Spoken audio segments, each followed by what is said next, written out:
বাঙালি জাতির ব্লাডের মধ্যে একটা জিনিস আছে। উপকার করছে আপনারে সারা জীবন। আপনি উপকার করছেন কারো সারা জীবন। আপনার কথা মনে রাখবে না। আপনি প্রতিশোধ নিছেন, প্রতিহিংসা করছেন, একটা বাঁশ দিছেন, ১০টা বাঁশ আপনারে কিভাবে দেওয়া যায় সেইটা আমরা সবসময় প্রস্তুত রাখি। গেল ১৭ থেকে ১৮ বছর আওয়ামী লীগ সরকারের আমলে বেশ কিছু কর্মকাণ্ড করা হয়েছিল বঙ্গবন্ধুকে এক ধরনের অমর রাখার জন্য। স্মৃতিস্তম্ভ বিভিন্ন জায়গায়, যেটা নিয়ে ধর্মীয়গত অনেক কনফ্লিক্ট ছিল, কিন্তু আওয়ামী লীগ সরকার এই কাজগুলা করছে, মোরাল তৈরি করছে। যখনই সরকার পতন হইল তখন প্রত্যেক রাজনৈতিক দলের নেতাকর্মীরা এন্টি আওয়ামী লীগ, তারা বঙ্গবন্ধুর সে মোরালগুলোকে ভেঙে দিল, গুড়িয়ে দিল বুলডোজার দিয়া। আবার এই সরকার আসার পরে জুলাই আগস্ট আন্দোলন যারা তৈরি করলেন, তো তাদের জন্য কিন্তু এক ধরনের স্মৃতিস্তম্ভ তৈরি করা হলো। আর এটার নাম হচ্ছে কি, জুলাই শহীদ স্মৃতিস্তম্ভ।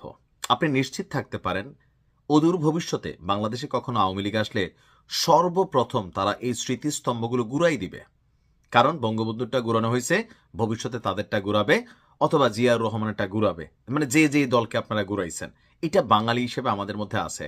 এখন আমরা কেন বললাম যে গুড়াই দিবে? দেখেন, গতকালকে রাতে সাতক্ষীরা শহরে জুলাই শহীদ স্মৃতিস্তম্ভ আগুন দিয়ে জ্বালিয়ে দিয়েছে কারা? একদল দুর্বৃত্তরা।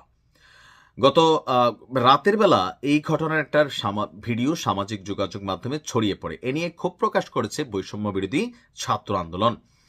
ভিডিওতে দেখা গেছে এক যুবক স্তম্ভের চারপাশে কিছু একটা ঢেলে, অর্থাৎ কেরাসিন অথবা পেট্রোল, সেখানে আগুন জ্বালিয়ে দিচ্ছেন। এবং ঘটনাস্থলে গিয়ে সত্যতাও পাওয়া গেছে, সেখানে আগুনের আলামত এবং পেট্রোলের গন্ধ পাওয়া গেছে। তবে স্তম্ভটি তেমন ক্ষতিগ্রস্ত হয়নি।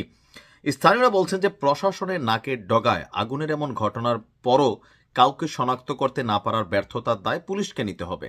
এখন যাই হোক, দিন শেষে পুলিশের কাঁধে আমরা চাপাই দেবো, যেই সরকার থাকবে সেই সরকার এটাকে চাপ দেবে। এখন পুলিশের দ্বারা কি আদৌ সম্ভব? সারা বাংলাদেশে কতগুলো স্তম্ভ হয়েছে, আপনি কয়টাকে প্রটেস্ট করবেন? বা এগুলাতে এমন কিছু ঘটবে, সারা বছর কি ২-৪ জন পুলিশ এখানে পাহারা দিয়ে রাখবেন? আওয়ামী লীগ যে স্মৃতিস্তম্ভ করছিল, বঙ্গবন্ধুর মোরাল করছে, সবগুলা কি পাহারা দিয়ে রাখা সম্ভব হয়েছে? এটাও হয় নাই। মোট কথা হচ্ছে কাজটা উচিত হয় নাই, তবে পুলিশের উপর দায়বদ্ধতা দায় এড়াইতে পারে না। এটাও আসলে একটা পুলিশকে চাপ তৈরি করা ছাড়া আর কিছুই না। এখানে ফেসবুক পোস্টে, সাতক্ষীরার কয়েকটি ফেসবুক পোস্টে এটা পাবলিক করা হয়েছে। সেখানে সাতক্ষীরা জেলা যুবলীগ লেখা, এখানে সিসি ক্যামেরা রয়েছে। যদি সিসি ক্যামেরা থাকে তাহলে অবশ্যই পুলিশ ইনভেস্টিগেশন করে এটা বের করতে পারবে, তবে তাদেরকে সময় দিতে হবে। বলা হচ্ছে যে যদি দ্রুত সিসি ক্যামেরার অ্যাক্সেস নেওয়া যায় তাহলে দ্রুত শনাক্ত করা সম্ভব হবে এবং তাদেরকে গ্রেপ্তার করা যাবে। আরও হতাশার বিষয় হলো আওয়ামী লীগ তাদের ভেরিফাইড পেজ থেকে 10, 11, 12 এবং 13 তারিখ কর্মসূচি দিয়েছে। তাহলে এটি জেলার একটি গুরুত্বপূর্ণ পয়েন্ট হওয়া সত্ত্বেও কেন আইন শৃঙ্খলা রক্ষাকারী বাহিনী মোতায়েন ছিল না? এ বিষয়ে প্রশাসনকে জানানো হয়েছে, তারা দফায় দফায় এসেছে, তবে কাউকে শনাক্ত করা যায়নি। এখন কেন শনাক্ত করা যায়নি? আবার আমাদের ওসি সাহেব যিনি আছেন, ভারপ্রাপ্ত কর্মকর্তা, তিনি বলছেন আগুন জ্বললে সাথে সাথে ওই জায়গাটা কালো হয়ে যাবে বা পুড়ে যাবে, কিন্তু এমন কিছু পাওয়া যায়নি। আমরা তদন্ত করছি, পাহারার ব্যবস্থা পুলিশ করবে, ঘটনাটিকে গুরুত্ব সহকারে দেখা হচ্ছে।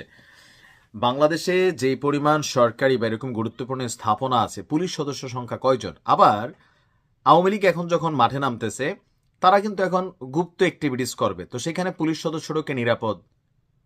একসময় আমরা দেখছি আওয়ামী লীগ সরকার থাকাকালীন পুলিশ সদস্যদেরকে মাইরা ঝুলাই দেওয়া হয়েছে। ওইটা কারা করছে? তো তারা পারছিল তখন ট্যাকেল দিতে এই ছাত্র জনতাকে। যেখানে 2জন পুলিশ থাকবে, 10জন যদি মানুষ মুখোশ ধরে আসে, ভাই পুলিশরা তো মানুষ, আমেরিকার সুপার কপ না বা আয়রন ম্যান না, তারাও ভয় পায়। নিজের জীবন দিয়া এই রকম অ্যাক্টিভিটিস করে কোনো কিছু বাঁচানোর প্রবণতা আমাদের পুলিশদের মধ্যে আসবে না, কারণ তারাও মানুষ, তাদেরও পরিবার আছে, মরলে পরে তাদের সবারই রাস্তায় নামতে হবে। সো এগুলো কিন্তু বুঝতে হবে, ফ্যাক্ট।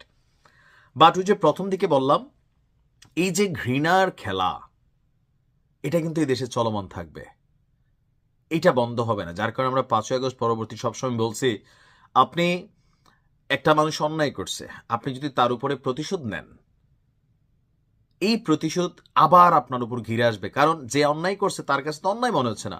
আওয়ামী লীগ, শেখ হাসিনা কোনোভাবে কি মনে করছে যে তারা অন্যায় করছে?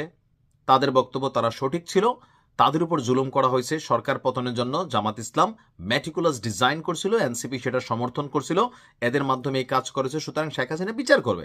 আওয়ামী লীগের অনুভূতি এর বাইরে কিছুই না, মাফ টাফ চাইবেই না, কারণ তারা তো এটা অন্যায় মনে করতেছে না। তারা মনে করতেছে রাষ্ট্রকে অস্থিতিশীল করার চেষ্টা করছে, আইন শৃঙ্খলা বাহিনীর মাধ্যমে তারা রাষ্ট্রকে ঠান্ডা করার চেষ্টা করছে।